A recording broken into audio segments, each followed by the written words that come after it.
గత వైసీపీ ప్రభుత్వంలో నాయకులు ప్రభుత్వ అధికారులు కలిసి లేఅవుట్ల వ్యవహారంలో ఆడిందే ఆట పాడిందే పాట అన్న చందంగా తయారయ్యారు.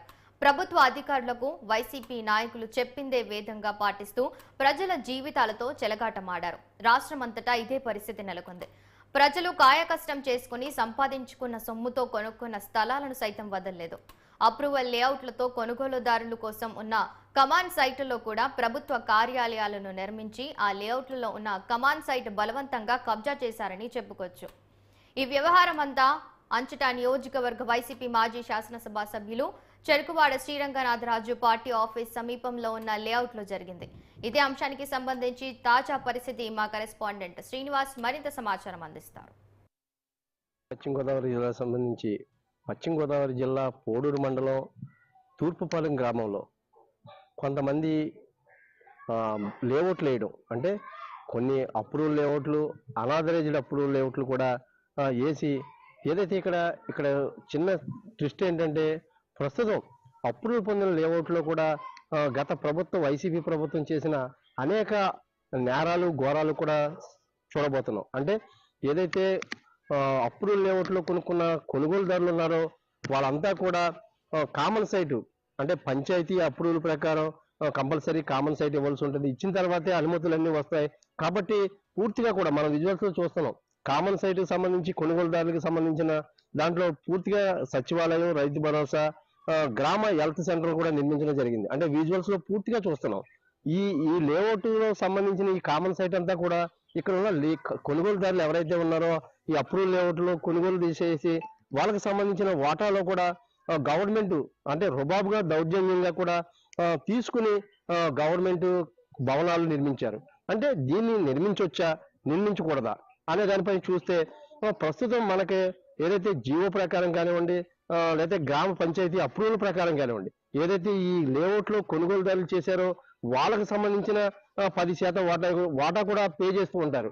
కానీ పే చేసిన నేపథ్యంలో వీళ్ళకి చెందవలసింది, అంటే అది ఆట స్థలం కానివ్వండి, పార్కింగ్ కానివ్వండి, వాకింగ్ కానివ్వండి, లేకపోతే ఏదైనా పెద్దలు కూర్చుని సంభాషించుకోవడానికో కొద్ది సేద తీరడానికో ఈ కామన్ సైట్ ను ఉండాలనేది కంపల్సరీ జీవో ప్రకారం ఉన్న ఆర్డినెన్సీ ప్రకారం జరుగుతుంది. కానీ ఈ గవర్నమెంట్ సైట్లకు సంబంధించి ఏదైనా ఉంటే ప్రభుత్వ భవనాలు, కార్యాలయాలు నిర్మించాలని ఉన్నప్పటికీ కూడా ఎవరైతే ప్రైవేటు వ్యక్తులు కొనుగోలు చేసిన లేఅవుట్లకు సంబంధించి కామన్ సైట్ లో ఈ భవనాలు నిర్మించడం, అంటే ఇది ఏ రకంగా అంటే వీళ్ళందరినీ కూడా ఈ కొనుగోలుదారులందరినీ కూడా కామన్ సైట్ లో కొనుక్కున్న వాళ్ళందరినీ కూడా మోసం చేసినట్టే.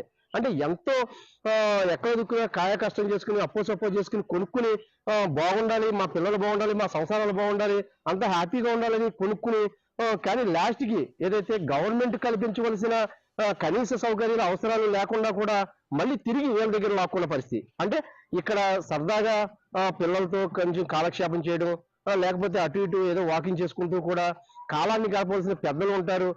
దీనికి అన్నిటికీ అనువుగా ఏదైనా పార్టీ లేకపోతే మీటింగ్ పెట్టుకుని సరదాగా మాట్లాడుకోవాల్సిన కామన్ సైట్లు కూడా సైతం జగన్ ప్రభుత్వం లాక్కుందంటే ఇదే ఉదాహరణ. అంటే పూర్తిగా విజువల్స్ లో చూస్తున్నాం. ఇంత పెద్ద లేఅవుట్ కి సంబంధించి దీనికి సంబంధించిన మొత్తం లేఅవుట్ లో కూడా గవర్నమెంట్ భవనాలన్నీ నిర్మించి ప్రభుత్వ కార్యాలయాలన్నీ నిర్మించడం, అంటే ఇది ఏ రకంగా చూసుకోవచ్చు.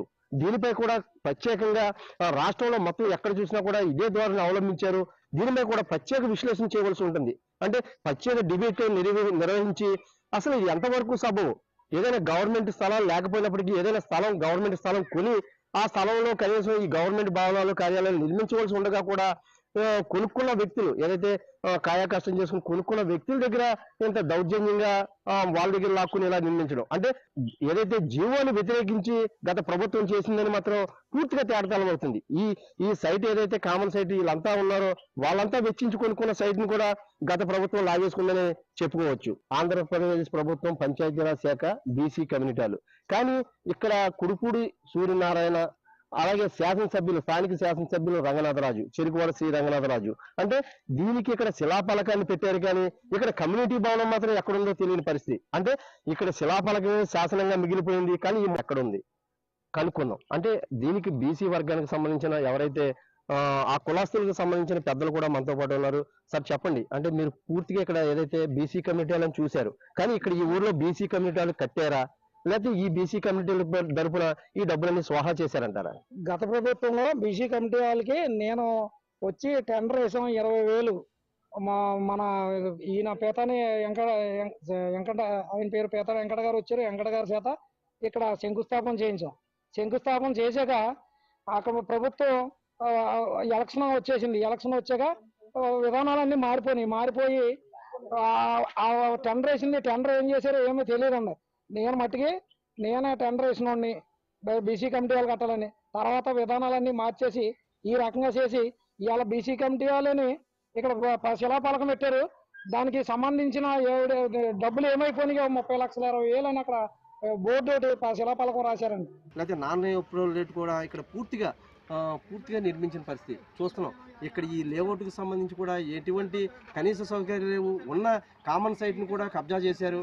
అలాగే కూడా బీసీ కమ్యూనిటీ హాల్ కూడా పెద్ద ఎత్తున దోచుకున్నారు 30 లక్షల వరకు. కానీ కమ్యూనిటీ భవనం అయితే మాత్రం లేదు అని చెప్పేసి ఇక్కడైతే గ్రామస్తులు మొరపెట్టుకున్న పరిస్థితి.